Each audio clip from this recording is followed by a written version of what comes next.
guess our ninja marketing readers will be curious. What's your typical day like? In London, not in Capri. Yes, we're based in London. There's really no such thing as a typical day because I do a lot of travelling for conferences.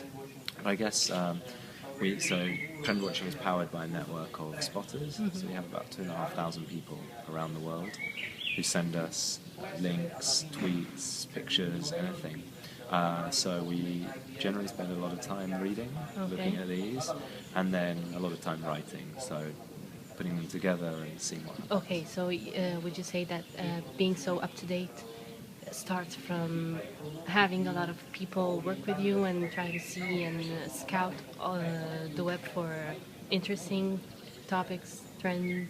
Well, I think it's definitely what's changed in the past couple of years is, lots of this information used to be difficult to find, but actually, one of the amazing powers of the internet is that the best ideas, the best innovations just surface so quickly.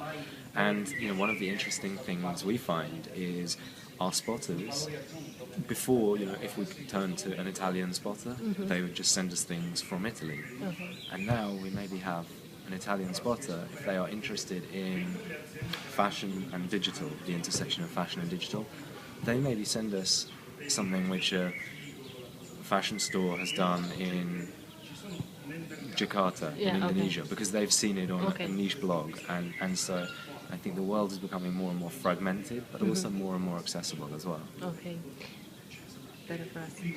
And what does it take to become a trend-watching trend? I mean, of all the things you see, how do you aggregate all the information into separate trends that you then analyze throughout the year?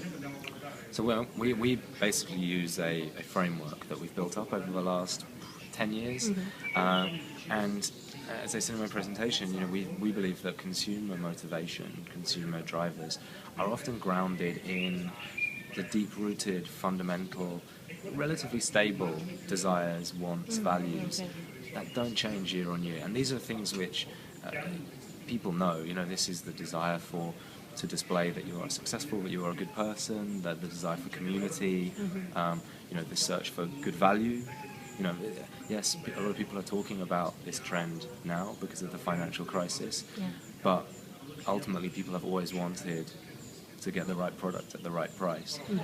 What changes sometimes is the ways in which this happens. So for us, it's always a mix between the existing, the values, the basic needs, and the new technology, the economic circumstances. Okay, perfect.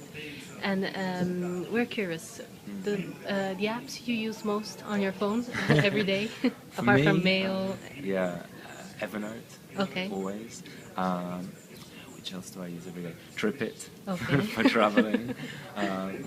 And I use, for getting around London, I use the bus timetables and the transport ones. So it's a mix. Convenience is helpful. Okay, and would you say Italian people are they different in their creativity and their being trendy? Is there anything peculiar here that can move the next trends of the future? Well, I think one of the things we continue to see is how democratized and how globalized innovation is. And I think, especially for younger generations, and we see the same in Spain and Italy and Greece as well.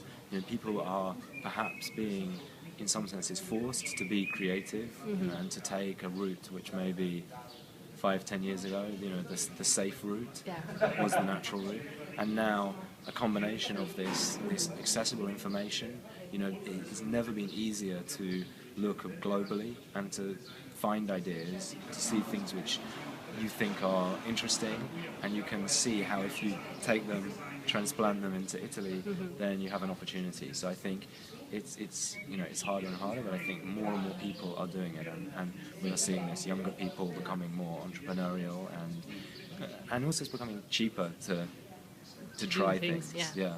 Okay. What's the best piece of advice you've ever received in your professional path and career? Can you pass it along to our Ninja Marketing readers?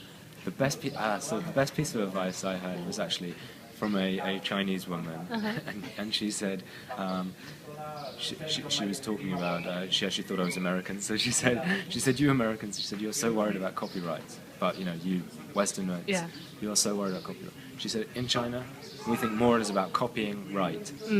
And I think, you know, again, as I said in the presentation, this is not about just imitation, you know, this is not about just copying exactly, but about taking a good idea and adapting it. I Okay. think it was Picasso who said, Yeah. you know, good artists steal, good artists imitate, great artists steal. Okay.